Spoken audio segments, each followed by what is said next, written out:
pastries in the back. Please make yourself at home. All right, my name is Taurus Rogers, and I work with Richmond City Department of Social Services. I would like to welcome you today to Coffee with the Congresswoman. We are certainly grateful that she extended her time and efforts to come and have this conversation this morning. I would like to also recognize our planning partnership, the other half of it. We coincide with the Richmond Office of Aging and Disabilities. And once a month, we generally try to come together to provide what we call the Aging Adult Learning Series. And it's an opportunity to provide seniors with pertinent information as it relates to them. And so, obviously, in today's political landscape, a lot of talk around Medicaid, Medicare changes that would probably ensue. So we wanted to extend the information as best as we can. One housekeeping note, we have restrooms in the back of the building. I think most of you probably passed them when you came in. And so without further ado, I would like to introduce our Congresswoman, Jennifer McClellan. Thank you, and good morning. My apologies for being late, but there was a fire alarm or something at one of the dorms at DCU, and I was stuck in traffic as they were trying to get all of the students back in the building. We forgot that when you get so used to in the summertime with the students being gone and there is no traffic in that area, that we forgot school was back. So my apologies for that, but I did want to just thank you all for being here this morning, and just start out first by saying Happy Women's Equality Day. Today is the 105th anniversary of the ratification of the 19th Amendment. And so we just want to pay honor to all of the women, and there were some men who fought for giving women the right to vote, because when this country was founded and the Declaration of Independence was written, it said all men were created equal. They did not include us. And we have made a lot of progress making the ideals upon which this country was founded true for everyone. But we still have a ways to go. So in honor of all of the women that have fought for equality from the beginning through to today, I just want to take a moment to thank them. And that's why I'm wearing my suffragette white today. That plus, it's the end of summer. And I figured I would jump right into some quick updates and then get right to your questions since we started a little bit late. First, how many of you have been to either one of my in-person town halls or one of my tele-town halls since the beginning of the year? Okay, that tells me sort of which direction to go. First, let me just start with, this is my third year as your Congresswoman. I was sworn in after a special election in March of 2023. And this year I have a new committee assignment. I have some new leadership positions. So I'll kind of start with just that little update. As you may recall, last Congress I was on the Armed Services Committee, the Science, Space, and Technology Committee. This year, I'm on Energy and Commerce, which is the oldest committee in Congress and has the broadest jurisdiction, everything from healthcare to energy policy to trade, sports. The joke one of the former chairs used to say is, if it moves, it's energy. If it doesn't, it's commerce. And he would point to a map of the globe and say, that's our jurisdiction. So we get a wide variety of things that come through our committee. And I'll come back to that in a minute. But I also now am in leadership of the Congressional Black Caucus, which is known as the conscience of the Congress. I am in leadership of the New Dems Coalition, which is the largest ideological caucus It's sort of the center-left group of about 110 Democrats who I like to call us pragmatic progressives. We are really focused more on getting things done. And then I'm a floor whip, so I help corral votes on the floor for the Democratic caucus. So all of that keeps me pretty busy when we're in Washington. When we are not in Washington, and we have been in recess since about the past 6 weeks, then I like to travel all throughout the district, which, as you may recall, is from Charles City County down to the North Carolina border. So I sort of think of the district in 3 regions. We have Metro, Richmond, Tri-Cities, and then all of the rural localities down to the North Carolina border. So it's very diverse. We have everything from manufacturing to farms, a lot of higher ed institutions, and a lot of federal employees, a lot of veterans. We have the quartermaster down at Fort Lee, or Greg Adams back to Lee, which is one of the largest Army installations in the country. It's where they do all of the logistical training. So a wide variety of issues facing the district. And since this Congress began, we've been drinking from a fire hose. The Trump administration, you remember, moved very quickly to implement Project 2025 and has issued, I'd say, a fire hose effect of executive orders. And there's been a lot of activity coming out of the administration, from DOJ to what's happening with ICE and many things beyond that. So my team and I kind of decided early on, we can't focus on everything, because if we do, we won't do anything well. So we really prioritize what we focus on based on the committee that I sit on and the issues that directly impact the 4th District. And I want to start with the issues that you bring to my attention helps us prioritize. So how many of you have called or emailed the office to express an opinion on something? Okay. Even if you think, well, she already is going to vote the way I want her to vote, I encourage you to do that. Because when you see the breadth of issues that we're trying to respond to and tackle, I get a list, a report, daily, weekly, and monthly, on these are the issues that are bubbling up from the district directly. And that helps us prioritize our focus if there are too many issues that we can't really focus on. So there's some I'm always going to focus on. I'm always going to focus on protecting everyone's constitutional rights.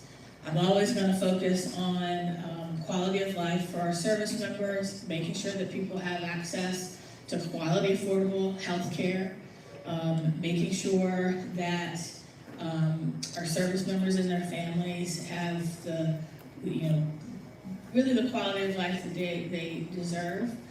Because I'm on the Energy Subcommittee and the Communications and Technology Subcommittee, there's some issues in those areas that I focus on.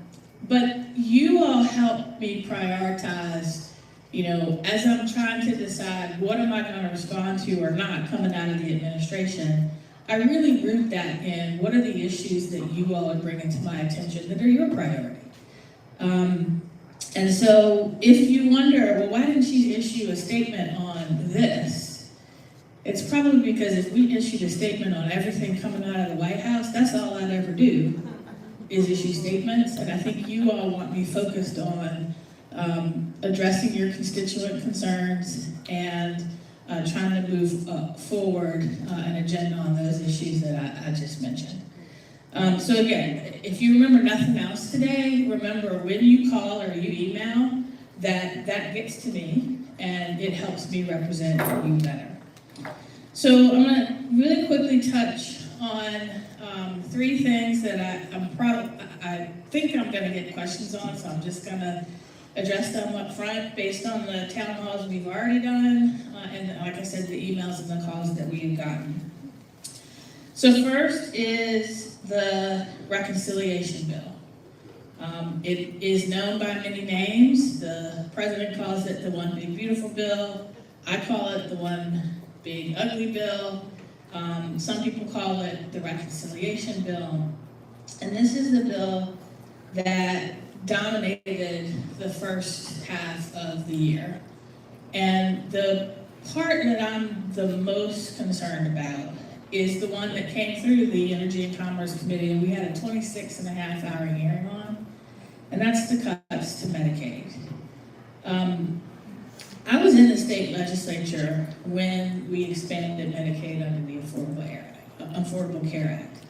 And the idea was we need to make sure more people have health insurance, because the more uninsured there are, the uninsured are still going to get health care, but they're going to get care that's more expensive because they're not going to get primary care. They're going to show up in the emergency room when they're more expensive to treat.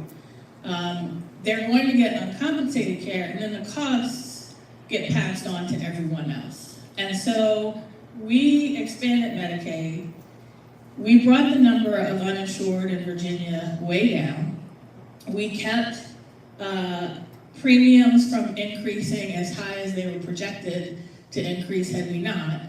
We kept a lot of our rural healthcare providers open because a lot of them who have high numbers of Medicaid patients would get reimbursements from the state and the federal government for providing that care.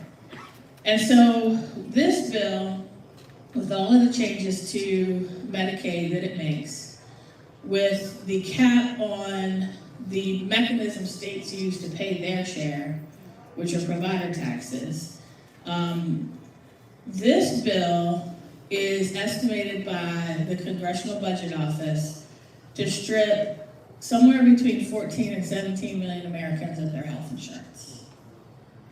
On top of that, because the bill adds $4 trillion to the national debt, it automatically triggers, through another law called the Pay-As-You-Go law, cuts to Medicare. And between the two, and then the fact that at the end of this year, if Congress doesn't act, the tax cuts for the premium tax cuts that help people pay to buy insurance through the marketplace, the exchange, those expire at the end of the year with no action from Congress. And between those three things, that's why the CBO estimates as many as 17 million Americans will lose their health insurance. And again, that doesn't mean they're not going to get sick. That doesn't mean they're not going to show up in the hospital. That doesn't mean they're not going to get treated. But that uncompensated care, the rest of us will pay in either our insurance premiums or through higher costs for health insurance overall. And so that was my number one concern with that bill. Number two is the changes to SNAP eligibility and the cuts to SNAP-related programs are estimated to strip 42 million Americans of food assistance. And these are people who are food insecure, who live in food deserts, who are working, but they're not earning enough to really pay all of their bills and eat. And so many of them are having to choose between, and just like the same with people on Medicaid, and they're pretty much the same population, that they're trying to decide, am I going to pay the electric bill, which is going up, and I'm going to pay my rent or my mortgage, which is going up, am I going to pay for groceries, which are going up, am I going to pay for that visit to the doctor when costs are going up. A third of SNAP recipients are children. And SNAP, the number of people who are eligible, particularly the number of children who are eligible, also feeds into food and nutrition programs in our schools. So when you hear about students who are eligible for free and reduced lunch, that's based on the number of SNAP enrollees there are in a particular school division.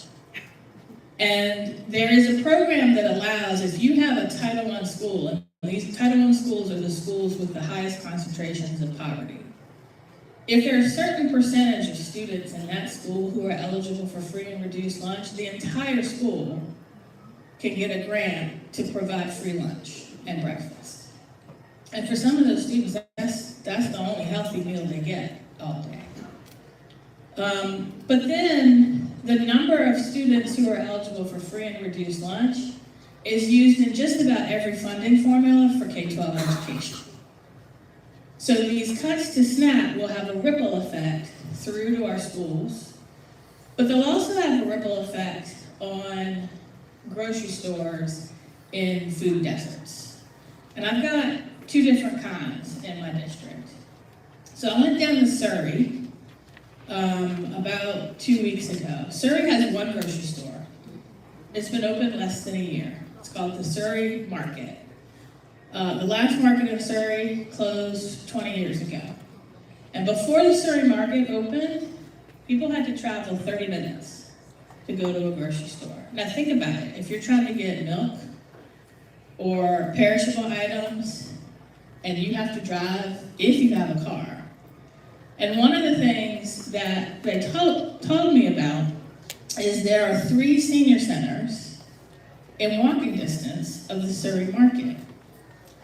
And many of those, if not most of those residents, are SNAP recipients. The grocery store is eligible to take SNAP, and it's about 10% of their revenue. Now that doesn't sound like a lot. But what they said is, because we know twice a month that a lot of people are going to come in here to buy fresh produce and meat, then we can be confident that we can order fresh produce and meat, which has a very short shelf life, in bulk, and then it'll sell. Without those SNAP benefits, we don't know that we could do that. So that's in the rural part of the district. Same thing with the market in Churchill. SNAP is about 20% of their revenue. And again, for these areas that are food deserts, they're also healthcare deserts. If you're not eating healthy, you're not going to be healthy. If our kids are not eating healthy, they're not going to learn. And there are significant numbers of veterans and seniors who are on, now seniors are dual eligible usually for Medicaid and Medicare. But there are a lot of seniors and veterans who are on both Medicaid and SNAP who stand to be harmed by this bill. So those are the two big, there are lots of other provisions we can go into if you have questions, but those were the two biggest that led me to vote no on that bill, because I am not going to benefit the top 10% of earners in this country on the back of the bottom 10% of earners. And that's exactly what the analysis of this bill shows is going to happen. It is a transfer of federal investment from the bottom 10% of earners to the top.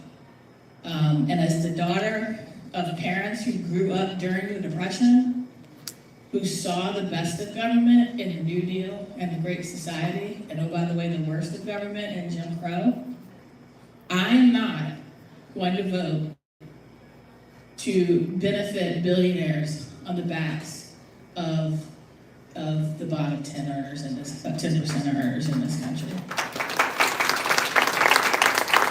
I do want to, I got a question on this last night at a town hall, so let me debunk some fake news. Right after the bill passed, there was an email that came out from the Social Security Administration that said that the bill cut taxes on Social Security benefits. That is not true. It did not. What the bill did do was change the deduction you can claim for Social Security benefits. But that's only if you don't take the standard deduction, if you itemize your deductions. But most people on Social Security, they take the standard deduction because it's better. So for most Social Security recipients, that provision is not going to mean a thing.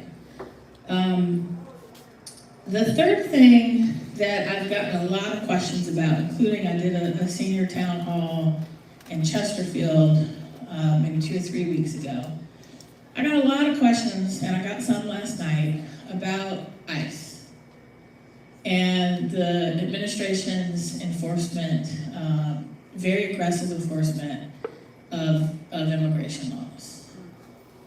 I am very concerned about the impact that these ICE raids are having on public safety in our communities.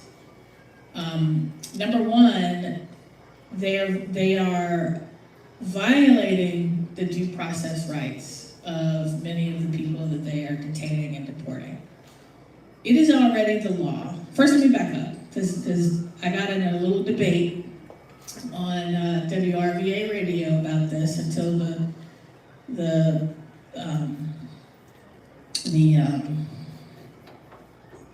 I forget the word, but the guy that was interviewing me, yes, he checked it out and then admitted on air that I was right.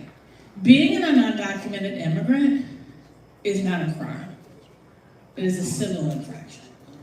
And if you're an undocumented immigrant and you are convicted of a felony or a very serious crime, you can be deported. That's been the law for years. The problem has been that Congress has not invested enough money in immigration enforcement and in dealing with the backlog of requests for citizenship for over 30 years. And I won't spend the rest of my time sort of talking about what we need to do to fix the immigration system unless you really want me to. But the bottom line is that is we need to invest in processing immigration requests and actually enforcing the immigration laws that were already on the book. The way to do it is not to round up anyone who looks like they are an illegal immigrant or an undocumented immigrant. Put them on a plane to a prison in El Salvador with no hearing because you think they might have committed a crime. That is not the way to do it. The way to do it is not to show up at courthouses and detain people who are paying traffic fines, detain them in a facility in Farmville under God knows what kind of conditions, or in Alligator Alcatraz, which has now been ordered to close, and then deport them, in many cases, not to a country they have nothing to do with. That is not the way to do it. And we know that American citizens have been deported. We know people who are here lawfully have been deported. But we can't get any answers out of ICE about how many. I have filed a bill demanding that they report that information to Congress every time it happens. I have sent a letter asking a series of questions about what they're doing specifically at the Chesterfield County Courthouse, but I'm also having conversations with officials in Richmond and Henrico about what they're doing. Because what they're doing is violating the Fifth Amendment rights of people in this country. What they're doing is creating a culture of fear in immigrant communities where they won't report when they're the victim of a crime. They won't come testify against someone who's charged with a crime. They won't seek access to justice in our courts. And many are even afraid to come get a marriage license. That's what's happening, and that is not going to make our community safe. And when I talk to the Richmond police chief has said that, the Commonwealth's attorneys in all 3 localities have said that. What this administration is doing is not making us safe. And sending 2,000 National Guard members who are now armed with no training on dealing with whatever they're being sent to deal with. They have very specialized training to help our military. And to respond to national disasters. This is going to lead to a tragedy. And I am fighting back. And even when they send, and even sending the Marines, first of all, it is not the Marines' job to police our streets or enforce immigration law. It is the Marines' job to keep us safe against mostly enemies who are foreign, and to protect our national interests abroad. But they have, again, very different training. And we saw that play out. I can't remember the year, but there was a year where Marines were sent to assist police. And their training is so different that just the phrase, "cover me," means something very different to a Marine than to a police officer. And you can imagine what that difference means when a police officer says, "cover me," and that Marine, he's trained to shoot, when the police officer means, "just watch my back."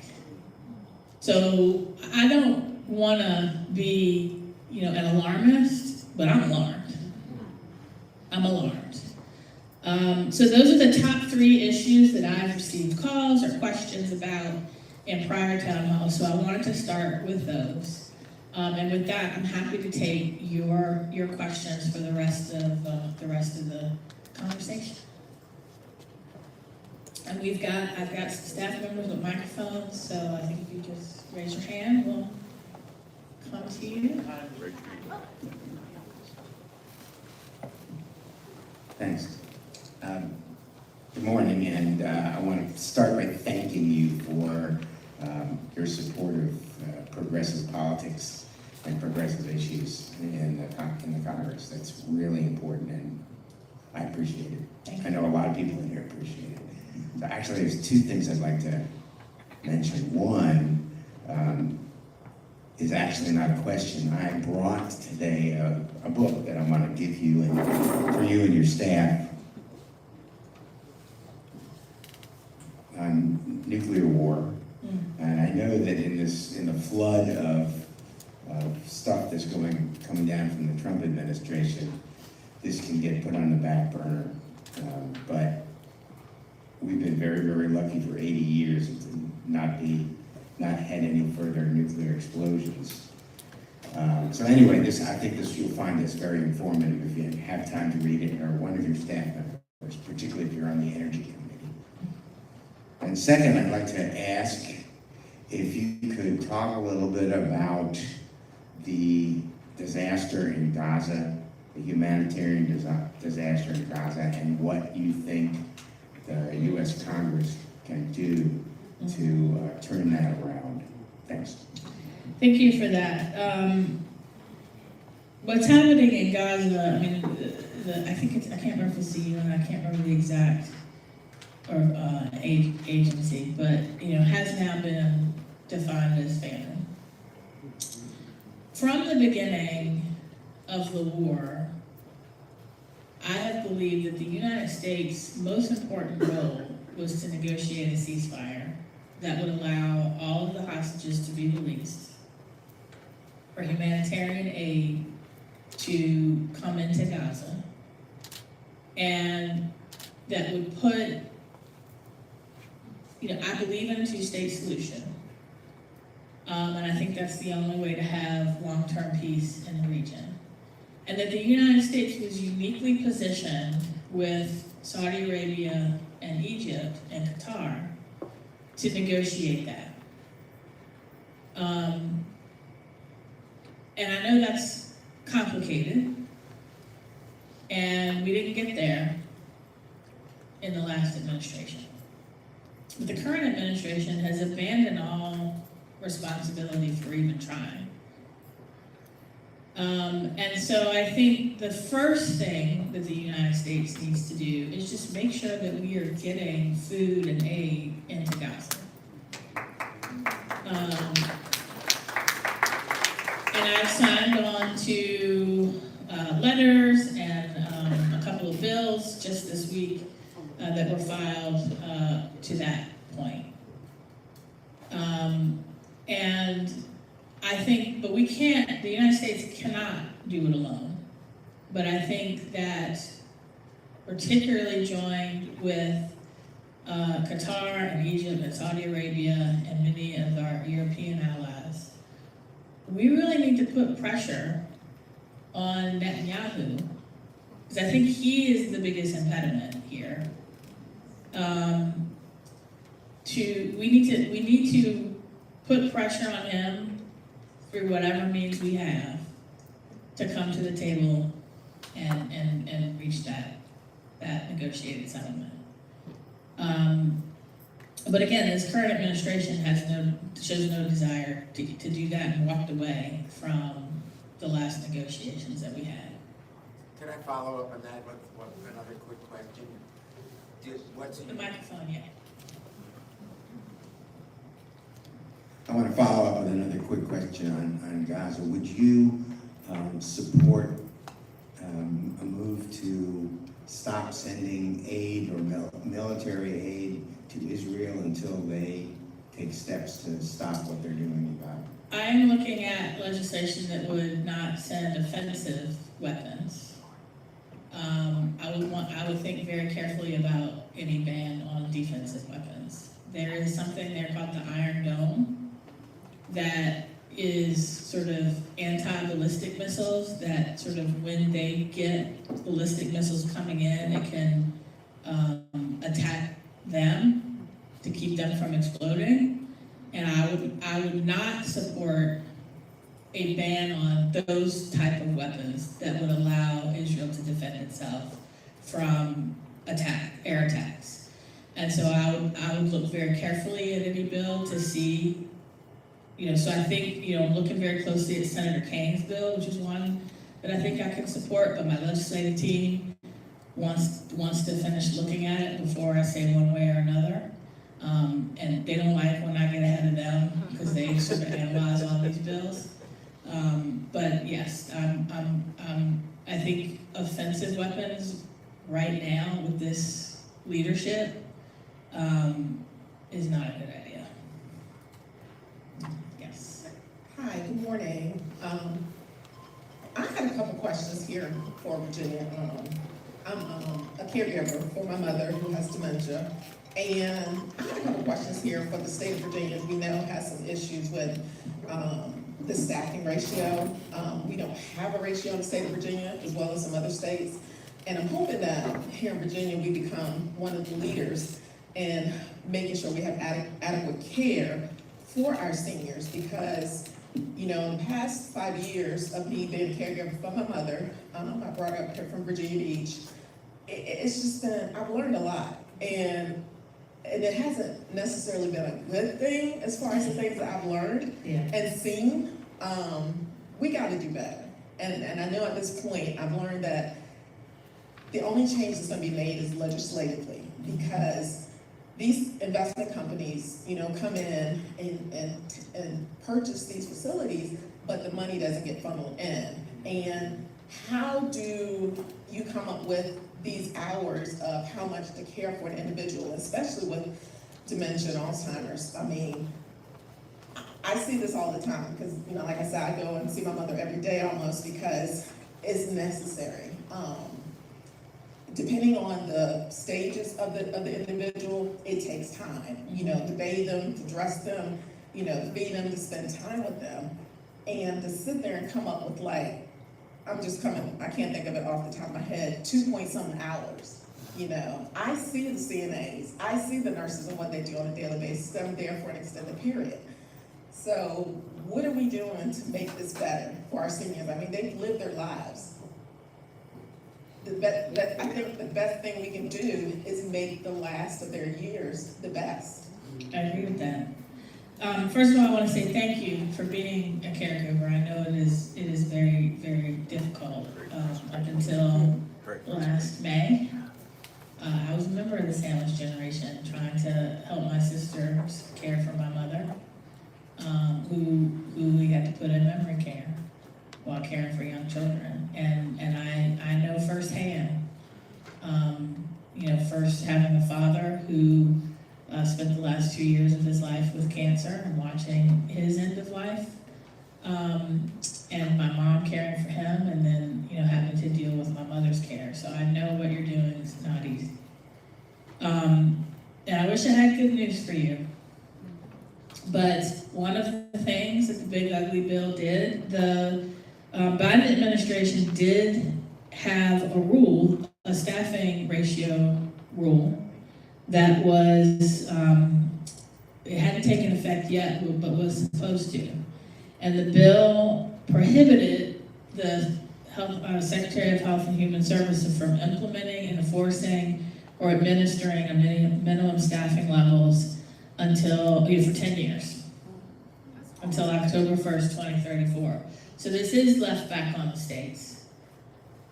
But there are two problems, and cuts to Medicaid make one of these problems worse. The biggest problem is, even if we had the staffing ratio in place, we don't have enough workers to meet the demand. And many of the workers that we do have are not even paid minimum wage. They're not paid enough. Yeah. They're not paid enough, and a lot of the facilities are having a hard time even afford to pay them more. So again, while I was in Surrey, I went to the Waverly nursing home. That's not its full name, but I can't remember. But it's a long-term facility and a rehab center. And they're paying above minimum wage. But they can't compete. The reimbursement rates that they get as a rural facility through Medicaid are not enough to compete with facilities in urban areas or even with Amazon. And so they're having a hard time. They're trying lots of different ways to be creative through what they can afford to pay and other services.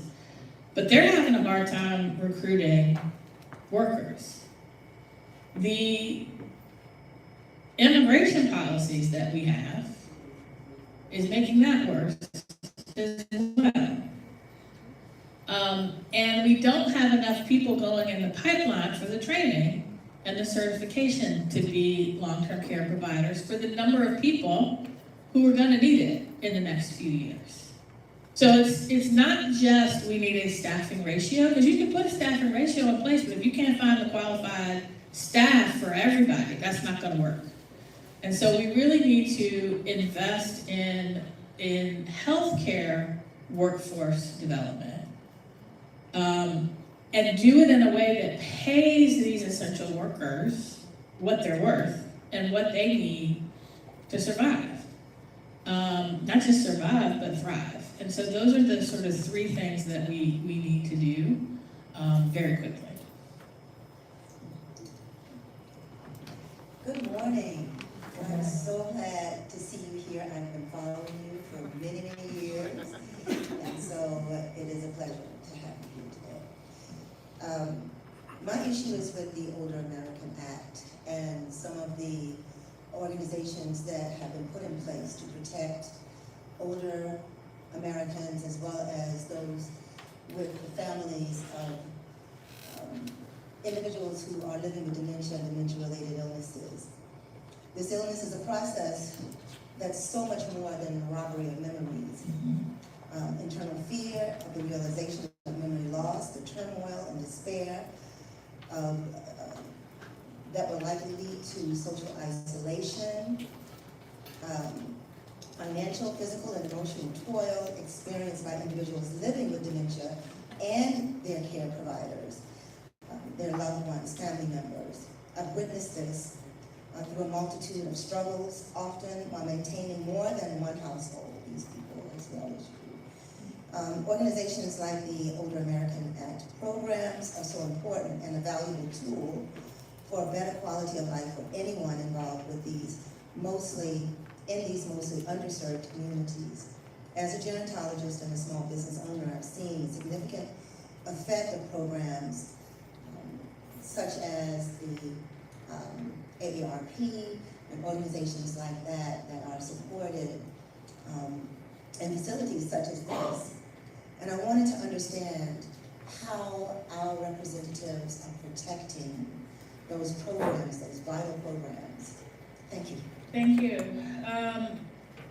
It's hard right now because with the first thing, well, one of the first things this administration did through DOGE was to come in and try to completely shrink the federal government and federal services.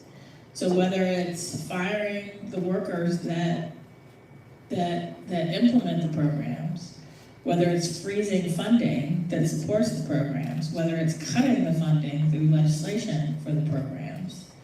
And some of the services that are under Medicare cuts that are gonna be triggered are some of the very programs that you're talking about.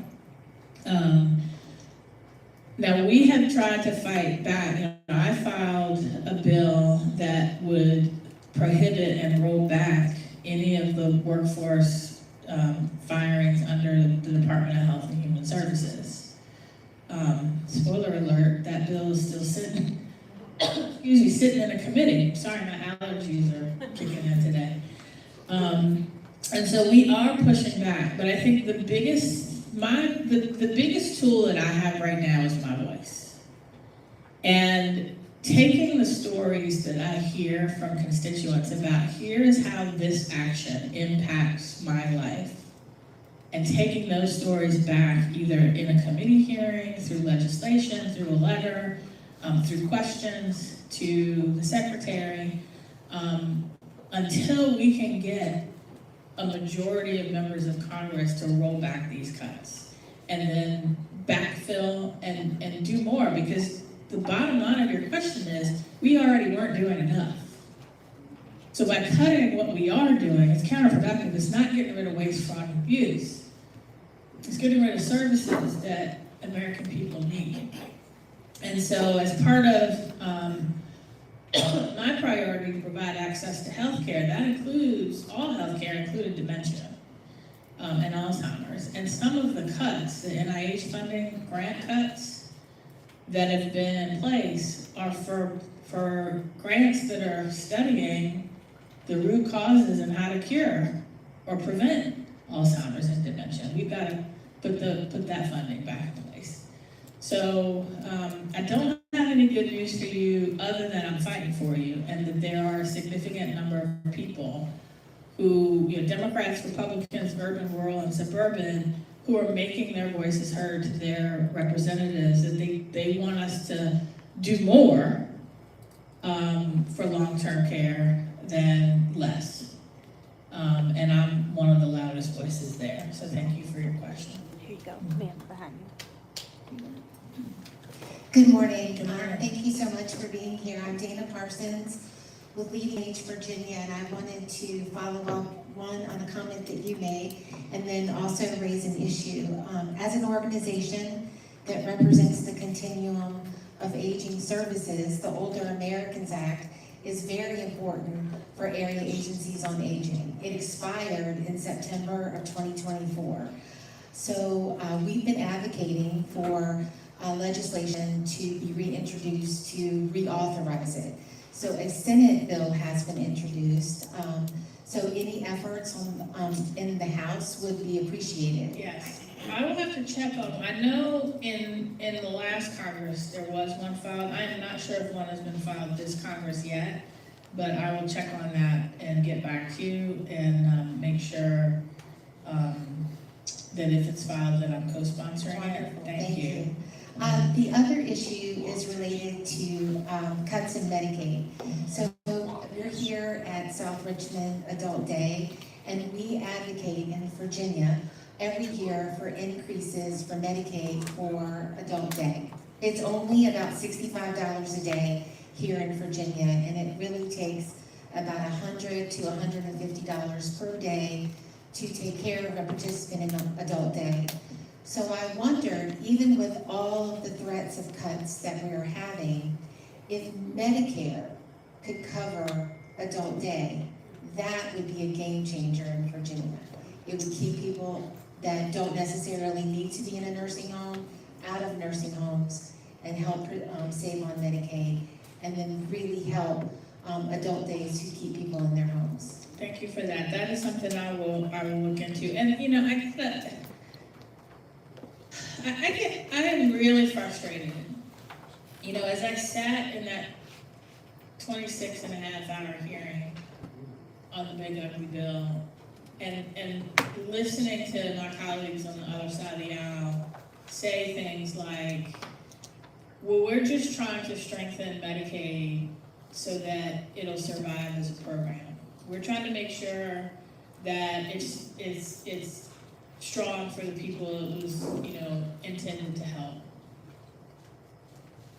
And then on the other hand, the very programs that help people not get sicker, and adult day, like, I saw this with my mom. When you are a senior and you are isolated, and especially if you have hearing problems, and you're not interacting with other people, your mental health is going to decline. Or your cognitive ability is going to decline.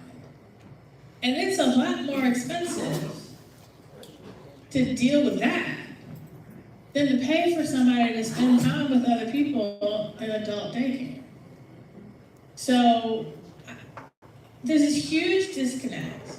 And I sat in the hearing when Robert Kennedy Jr. Talked about all of what the Trump administration was going to try to do to keep make America healthy again.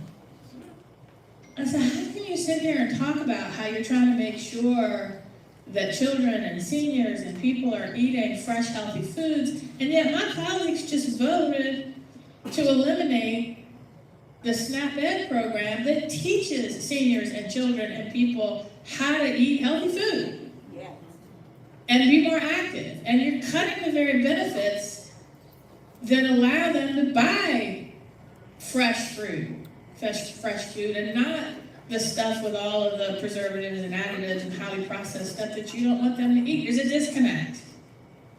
And I'm saying that. And they hate it when I say that, but I'm saying it because somebody's got to. And I'm fighting it, and I'm here in my official capacity. There's only so much I can say, but I'm going to say every election matters. Not just to Congress, not just who's president, although both are critically important, but all of these cuts are going to trickle down. This is the only trickle down economics that actually happens, is these cuts are going to trickle down to the state and our localities. And I've talked to them. Whether it's eliminating the very department and people that provide services and protect the civil rights of students with disabilities, which I asked all 15 of my school board chairs and superintendents, can you all make up that difference? And they all said no. Whether it's the hole in the state budget it's about to blow in Medicaid and SNAP, the state for the first time ever is going to have to pay up to 25% of SNAP benefits. They already pay administrative costs. Whether it's now the state has to implement a program for people to prove that they're working, when given the opportunity to do it, the state said, well, we're not doing that because it costs more than it's worth. And the 2 states that did do it found that people who met the eligibility requirements were still kicked off of Medicaid because of paperwork errors. There's a huge disconnect between what they say they want to do. A president who says, well, I got elected to lower costs, so you implement tariffs on just about everything we buy that we have to pay, and now the cost of everything is going up.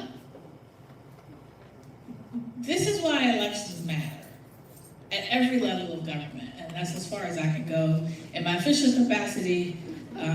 But in a government by for the people, the only people who get their perspective heard and therefore their needs met are the people who participate. I'm preaching to the choir because you're participating right now, but I need the choir to sing. And I need you to make sure that everybody that you talk to who complains about what's happening at the state, federal, and local level, ask them, well, what are you doing about it? Because you do have the power. You have the power to tell me what you want me to do and vote me out if I don't do it. You have the power to go tell everyone who represents you at every level of government what you want them to do and hold them accountable if they don't.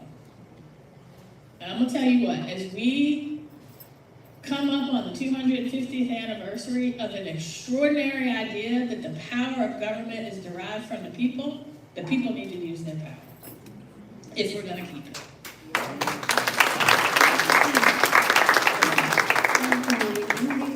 I'm a long-term care ombudsman. rights advocates. We go into all the nursing homes, assisted livings, group homes, and we can cover those getting the homecoming base waivers. So we also advocated for the staffing mandates in these facilities. I will say there's a difference between for-profit and non-profit facilities. Yeah. You know, they're contracting out, it's the bottom dollar. These residents, you know, they're not getting respect, dignity, they're not getting changed, they're not getting fed properly.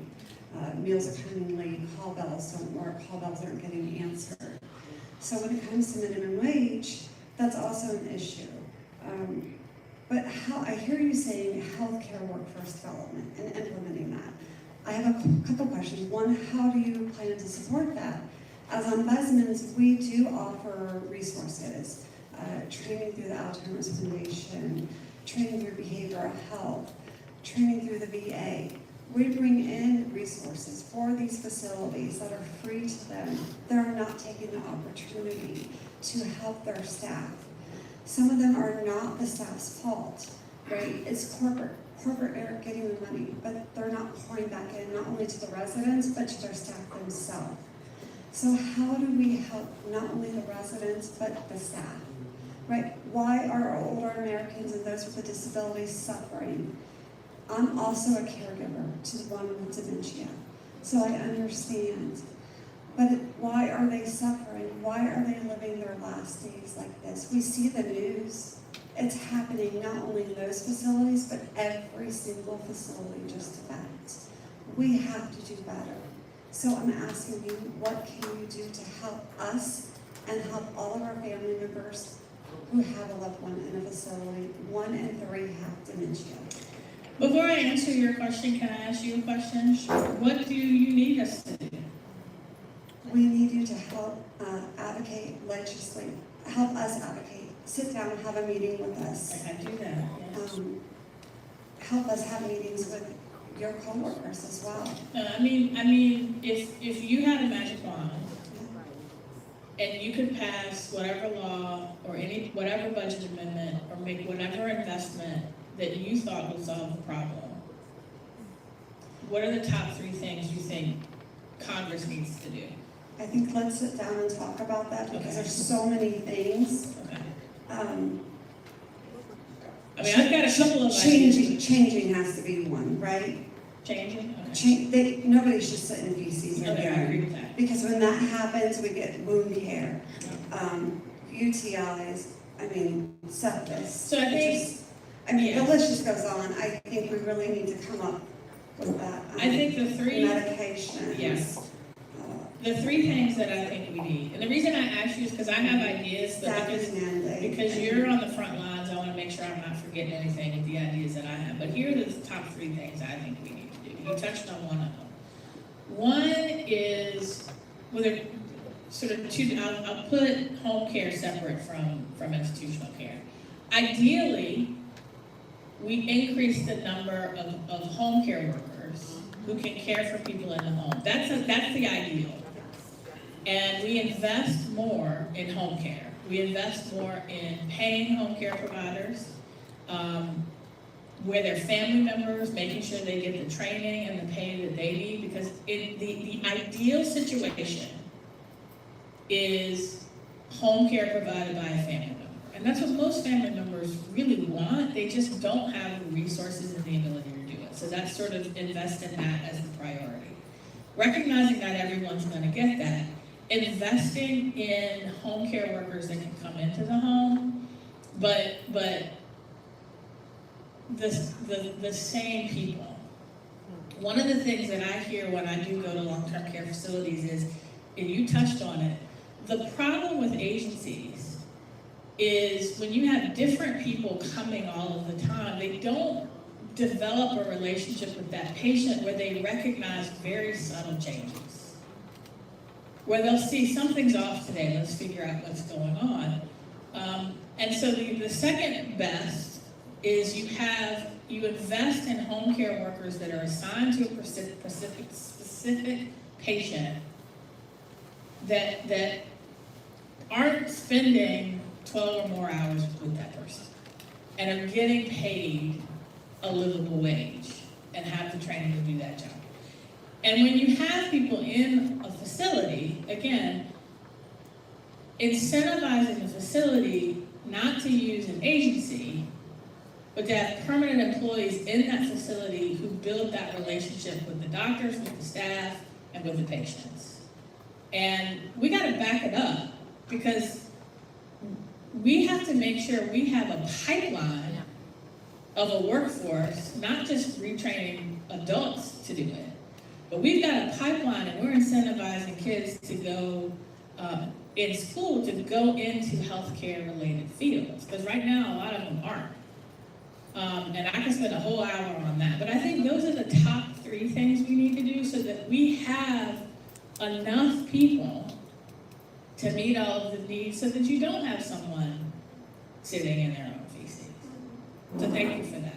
And if I forgot anything that you all are advocating for, the people wearing the blue polo shirts, reach out to them and we can set up a time to talk more specifically. Oh, there was somebody in the back. Oh, sorry. Yes. Good morning, how are you? Hi. I'm Daniel, I'm a paramedic, I've been one for about 15 years. We currently have 2 bills that have just been referred to the Energy and Commerce Committee. One is the Mobile Integrated Healthcare Community Paramedicine Program, and one is the development of the EMS workforce. Given that the majority of the calls we respond to when people call are senior citizens, we would like to lower their healthcare costs and make sure they get the care they need in the field and hopefully save unnecessary hospital visits.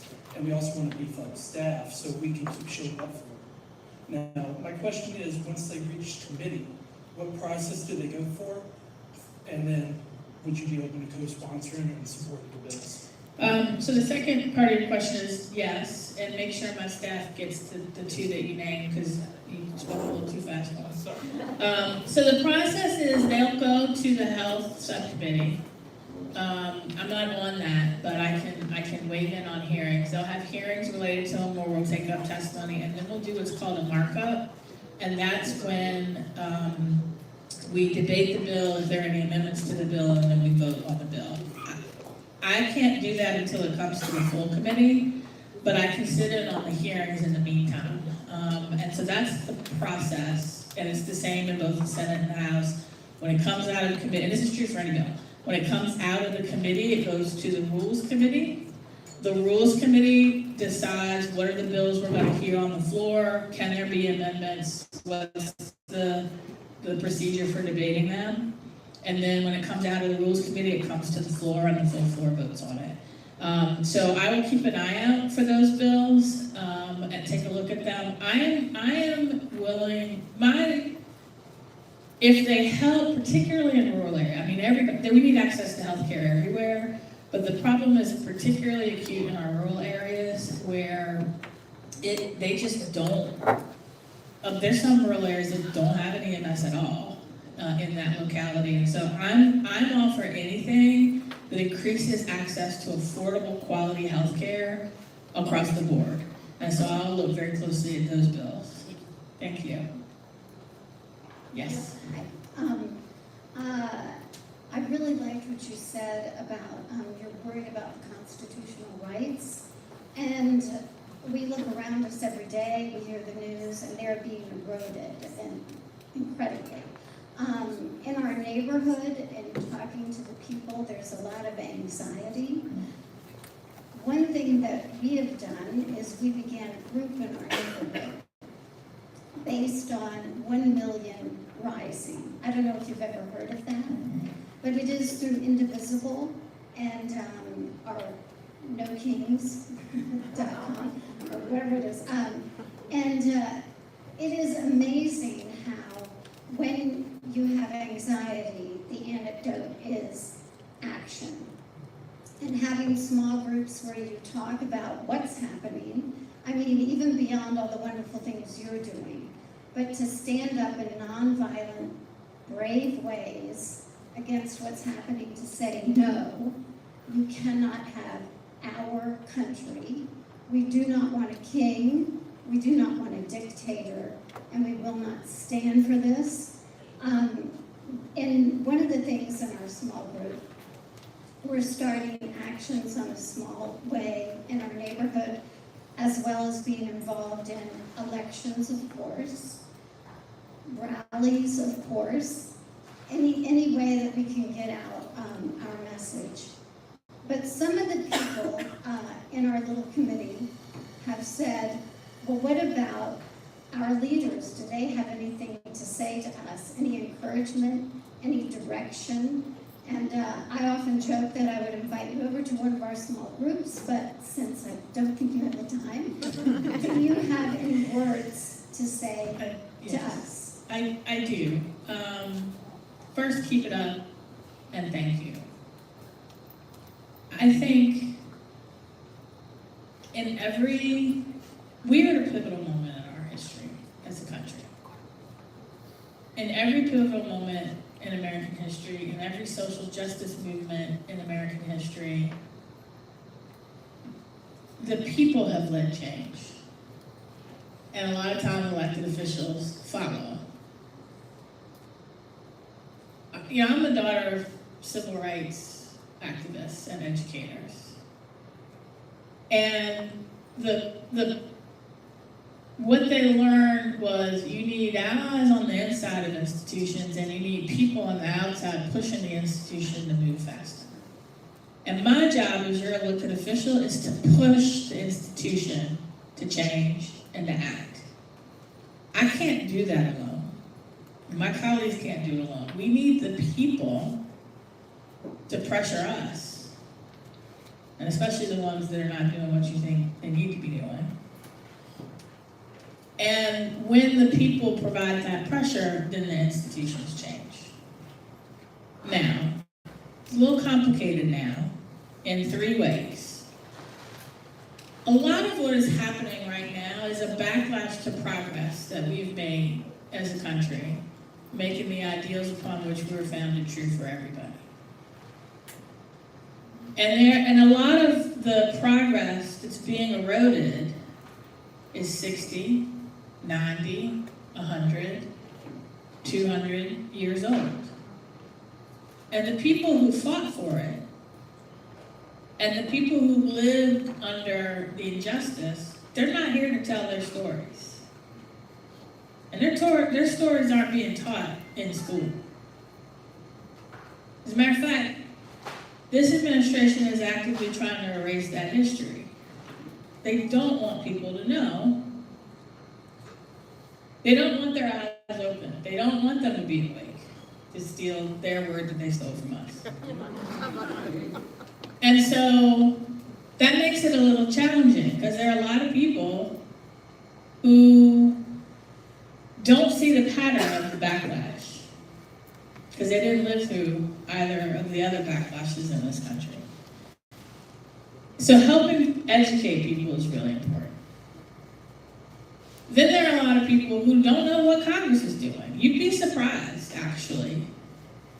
If you think of the world as divided into news seekers and news receivers, there are a lot less news seekers than you would think. And even if people seek news, they now can get it from a wider variety of places. And not all of those sources are accurate, and many of them are suppressing some speech. These social media algorithms have more to do with what you see than anything.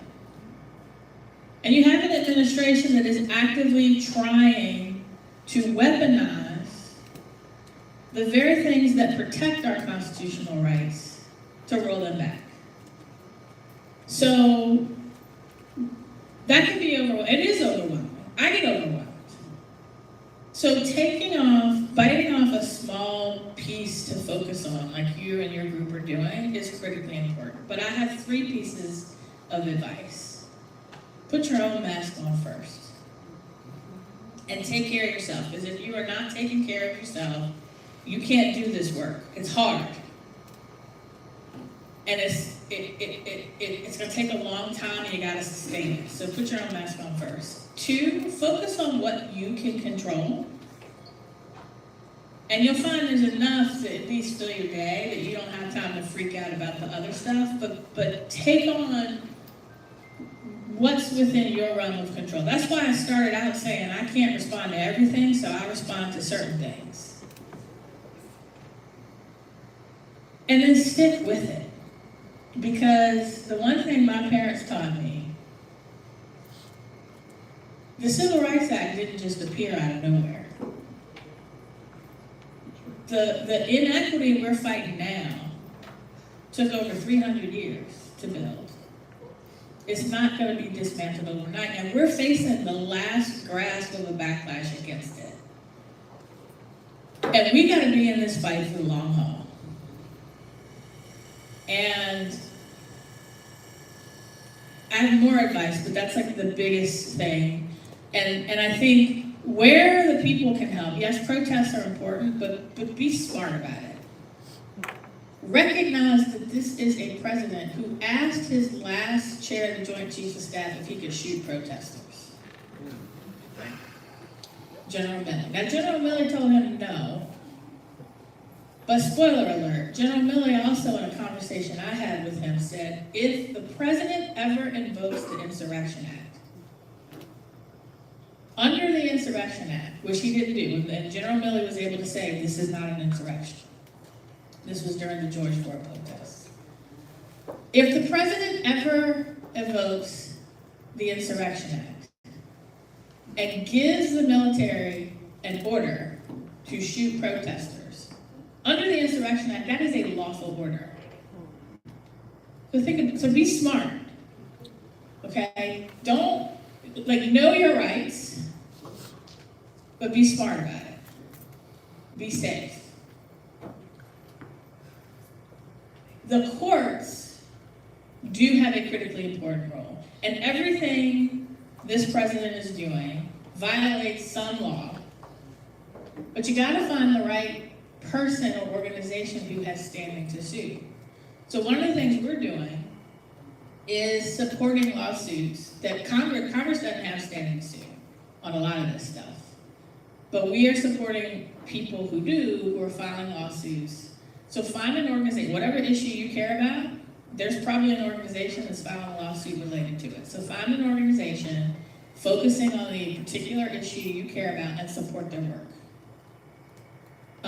Those are some of the biggest things that you all can do, but don't be afraid to use your voice. They're gonna try to keep you from using your voice. You can't be afraid to use it. Yes, sir. Representative McClellan, I'm Jim with Virginia. It's great to see you again. First and foremost, thank you for your long-time leadership on a lot of the issues that we've worked on together, especially for family caregiving. This goes back 10 years now. Thank you for all that work. Thanks for taking the time to talk with us today. One quick note on long-term care, especially long-term care facility reform. There's a lot that we're doing at the state level. And as Representative McClellan mentioned, stories are the premium. Yes. So to the degree that you might be willing to work with us in the same way that you work with her office, this is currency in our work, right? More than facts are, right? Yeah. So please. My question for you is on prescription drugs. For a long time, prescription drugs were Chinatown. You couldn't do anything. And in recent years, we've made significant progress towards reining in the skyrocketing cost of prescription drugs. Next year, Medicare is actually going to be able to pay negotiated prices for drugs for the first time since the creation of prescription drug benefit in Medicare, for instance. We've had people who get no-cost access to insulin, to needed vaccines, and as with everything, as you mentioned, kind of a backlash against progress. We are obviously wondering not only the areas in which you think that we're going to have to play defense on protecting some of those gains, but also, interestingly, this is one of those issue areas where at least this president, has made some significant news in wanting to also help rein in the cost of prescription drugs. So beyond just the defense, where do you think the areas are for offense, perhaps working in a bipartisan way with the administration to get things done as a pragmatic, progressive, and lower prescription drug costs for people in Medicare, their families, really for everybody who needs them? Thank you for that question. I think the two big things that come to mind are PBM reform, pharmacy benefit manager reform, and the work that we're doing to try to onshore drug manufacturing and get more critical drugs and components of critical drugs manufactured here in the United States. And there's been work at both the state and the federal level to do that. I don't know if you know, we have a pharmaceutical hub in Petersburg where there are like 3 or 4 different pharmaceutical manufacturers that are, some are up and running already, but not at full capacity. So I think those are the 2 areas where there's the most conversation happening in Congress right now. I think the area that no one is tackling, but we need to figure out, and the cuts to medical research are making worse, is how to incentivize and pay for research and development. Because one of the reasons that medications are so expensive is how much R&D goes into developing them, and the drug manufacturers want to recover those costs. And part of how we crack that nut is the federal investment and institutional investment for our higher ed institutions in that R&D directly. And that's part of what I'm concerned about with the NIH cuts and the trickle effect that that's going to have for biomedical research. Because if the only people doing the R&D are the pharmaceutical companies or for-profit businesses, then they're gonna find a way to recover those costs through the price. And I don't hear a lot of conversation about that, but I do think that's an area where we need to spend a lot of focus is on getting, investing in the R&D piece so that those costs aren't passed on to patients. Thank you for that. Yes. Good morning. There's been a lot of conversations about Medicaid and insurance. I have a different question. I am in a lot of conversation in the community with housing, and especially like seniors. So we have a lot of adults that's aging in their homes. They probably purchased their homes 40, 50 years ago. They're now 80 and 90, and their homes are in ill repair. They won't remain, their full autonomy in their home. And I know Project Home and Richmond Home, they're the only one that have a program that address like maintenance issues. When you think about the cost of an HVAC system, that's $15,000 to $20,000. So we have a lot of seniors that's living in dilapidated, ill-repaired homes that they may have paid for, could be paid for, but they can't afford to maintain them.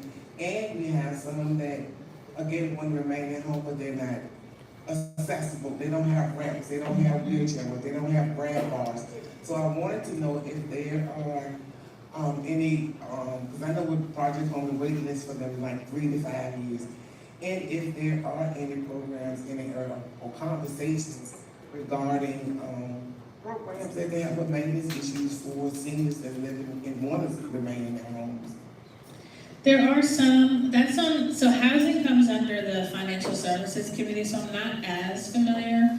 But if you give one of these 3 ladies your contact information, we'll get you specific information on the programs. I know that there are some, and the funding was just cut for it, programs to help low-income and seniors to put solar panels on their home, do energy efficiency upgrades to try to help reduce energy costs.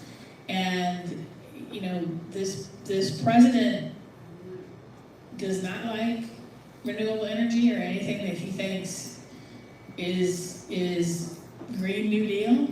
So they have tried to roll back, and in some cases have rolled back those programs that are more specific to energy repairs.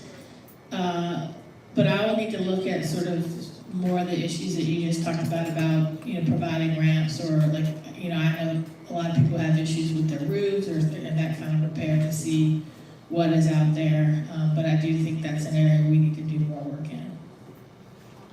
Yes, sir. Oh, wait. Actually running out of time, so what? Okay, how many people had questions that we haven't gotten to yet? Okay, I know the lady in the back has had her hand up for a while, so let's get her. I have another event, I'm sorry, that's why they're trying to get me out of here, because they keep me on a tight schedule. But if we do not get to your question, my staff is gonna stay. They'll take your question in writing, get your contact information, and we'll follow up. But I'm gonna see if I can get to you.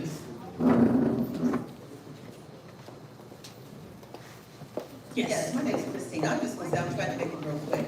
As he said, he's a paramedic, I'm an EMT, been one for 30-something years. I don't know how many people know that in Rideau County, if you call an ambulance, guess how much it costs you? It's free. And Rideau is the only surrounding county in the Tri-City areas where you can ride an ambulance free to the hospital. When Virgil Hazlett was actually county manager, he said, if I can't keep my people well, can't get into the hospital, they can't pay the bills, they can't help us do anything. He said, so that's what he's done. They've done the same thing under Mr. Bedikas. I know I mispronounced his name. And they have it. As far as for healthcare and facilities, right now, I'm presently a life member at Lakeside Rescue Squad, a life member at Southside Virginia in Petersburg, and I'm also riding in Stony Creek. As a volunteer, I've been doing it over 30+ years. So there's a whole lot some people can do. You can step up and help your people if you want. Also back to helping those people in healthcare facilities and trying to do it. There's a lot of people. They're important, a whole lot of your caregivers.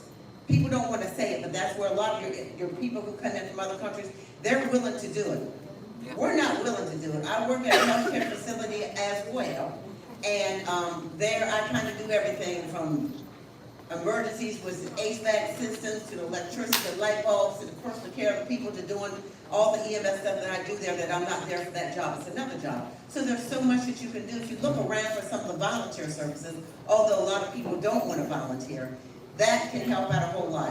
And unfortunately, they do not pay enough. I think Medicaid price may be right at about $13 an hour. Most people are going to work for that when you can go to Sheets and get $15 or $17. So why do you want to work with someone who has some problems? And building that relationship with the individual, not having to use an agency when they come in. We don't have any patients at the healthcare facility where I work. All of ours are residents. It doesn't matter. They are a resident. And you form a bond with them. And I've been doing it for 18 years. And the money that I make there versus what I made in the private sector doing research and development for one of the local 500 companies makes a difference. So I think we need to come up with a whole lot more of just being a human being and caring for other people and saying, this is what I'm willing to do to help my neighbor, my friend, anyone that I can, even help that enemy. If it's a person you don't like, but you see him struggling and something's going, that's what you need to do. And the last thing I'm cutting it short is, where did she go, Miss Elizabeth? Oh, she's behind me. I just want to let you know, I called last year with a problem. Couldn't get her mail. We was having big trouble. She took care of us getting the mail. So I just got a big hand and thanks for her. Okay, at the risk of my staff getting mad at me, I got another event that starts at 11:30, so I got 5 minutes up here in the front. But they'll be all right. And I will be brief.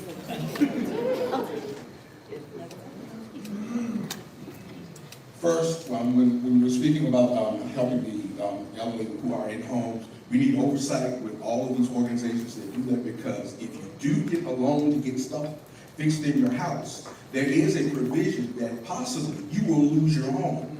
You need to make sure our elderly know how these rules are going, and their sons and their daughters aren't telling them how this works. We need volunteers to educate the seniors. Just because you're a senior doesn't mean that you know everything, because the rules are being changed by Republicans, Democrats, independents, corporations, and everything else. That's true. The second thing is this. I'm sitting up here thinking about, the only thing I really wanted to say was at first, before I heard you open my mind, is that we can use volunteerism as a form of protest. There is a fear that if you do something for free, the people in power will say, well, I don't need to pay anybody to do it because we got volunteers to do that. I'm the executive director of Woodland Cemetery. And luckily, the only way we get things done is because volunteers come in to do the work.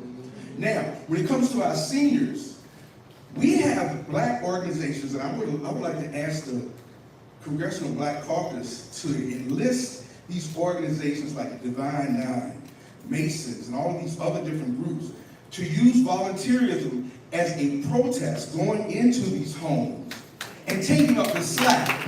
Don't be afraid that if you go in and do it, fools like Trump are going to say, well, we got the people to do it for free. We've been trying to get them to do that all the time. That's not how it works. We have to make sure that while we're protesting, we're letting people know that the real enemy are the shareholders. It's the corporations. They're the ones that are taking the money that should be paid to the people. So I know how important the Congressional Black Caucus is. I know how powerful it has been in the past and it's powerful now. But I think the people in the Congressional Black Caucus came from the same organizations that can volunteer to protest to help fix what's going to be happening within the next 4 years. Because we know why he has the troops in these cities. Thank you. Thank you. We have our first meeting, we meet every Wednesday when we're up in session, so I'm gonna tell them that when I'm there on the 3rd. We have one more, I saw one more hand. And this is the last one. Paul Kingberger, sorry to be last. I'm trying to be brief. The last shall be first. Okay, thank you. I appreciate your knowledgeability about the issues of the big, beautiful bill and all that. And I think probably everybody here agrees with you, and you generally do vote right, which I also appreciate. But I think in response to the lady's question there about what can be done about this tyranny, you said, well, push your leaders. But you're our leaders. You're one of our leaders. Why don't you push us? I'm not the only one. I know you're not the only one, but you're our only one. Yeah.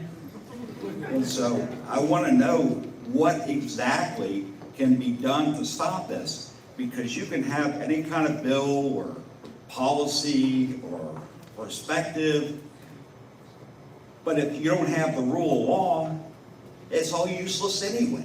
Well, and that's why I say, at the end of the day, the courts and the people are the backstop until we get a different majority in Congress. And so Until we're shot by the troops under the Insurrection Act. Well, but there are lots of things you can do short of that. And right now, the courts are doing their job. They're slow. And on some things, the ultimate decision is what we hope it will be. But the administration has lost more lawsuits than it's won. And on a wide variety of issues. Now, a lot of them are on appeal and they're not final.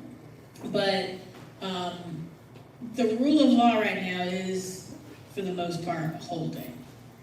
And that's because people are going to court who have standing to sue. And we are working to support them in those lawsuits. But we also see when there is significant pushback on issues, Trump does cave. You know, and there have been, it doesn't get a lot of attention, he quietly quits. But there's some things where he has quietly quit. Like a lot of people that were fired, they're like, oh, we made a mistake, and now we're getting all these people yelling at us, go hire him back. Now, unfortunately, a lot of them are like, I don't want to come back, so we got to deal with that. But I think I'm not the only person you need to push. You need to make sure that you are pushing your state representatives who are going to have to deal with the fallout on how you want them to prioritize the next budget. When they're trying to fill a hole in the budget, you need to tell them what you think the priority should be. You need to tell your local government, if you want them to prioritize free EMS, they need to do that. You need to tell your Commonwealth's attorney where you want them to prioritize their work. So at every level of government, we all play a role. But you all also have friends who live in other districts, who they need to be calling their reps. And you may think all of them know what's going on, but you'd be surprised how many don't. And so helping spread the word here and with your friends that live in other districts about this is what is happening and why it affects you and what you need to do about it. That's how we mobilize. So it's not just me that you call me. And again, you calling me helps me prioritize which issues I need to focus my attention on if I'm not focusing on the ones you think I should. It's not just about how I vote. It's about where I'm trying to apply pressure. And is my priority what you want it to be? So we could spend a whole nother hour on this alone, but I think yes, we could. Let me end with this. This is a scary time. This is a frustrating time. This is a time where we have a choice as a people. either sit at home and throw up our hands and say it's too much, it's too heavy, it's too bad, I don't know what to do. We can focus on one small piece of making a difference, but it is not going to change overnight. It's not. It's not going to change overnight. And the majority of Congress right now, for whatever reason, doesn't want us to change. A majority of Congress thinks he has a mandate to do whatever he wants, and if I fight back, then he's gonna come after me and I'm gonna lose my seat. Well, a majority of Congress needs to be more afraid of, my constituents don't like what's happening, and if I don't do something about it, I'm gonna lose my seat. And until they lose their seat or change their actions, Congress is not doing its job as a check on this president. And I wish I could stand here and tell you differently. I'm doing what I can, but I'm one of 435 people. 535 if you count the Senate. I can't do it alone, but I am doing everything within my power to fight for you and to fight for our republic. Because I'm tired of fighting the same fights as my parents, my great-parents, and my great-grandparents. But you know what keeps me going? I fight those fights from a position of more strength and power than they ever dreamed. And I fight those fights so that my children and yours don't have to fight them. Am I gonna win all of them? No. But I get up every day and I ask myself, how can I help people and how can I solve problems? And I am extraordinarily grateful that you all have placed the trust in me to represent you in Congress to do that. And I want to thank you for doing that.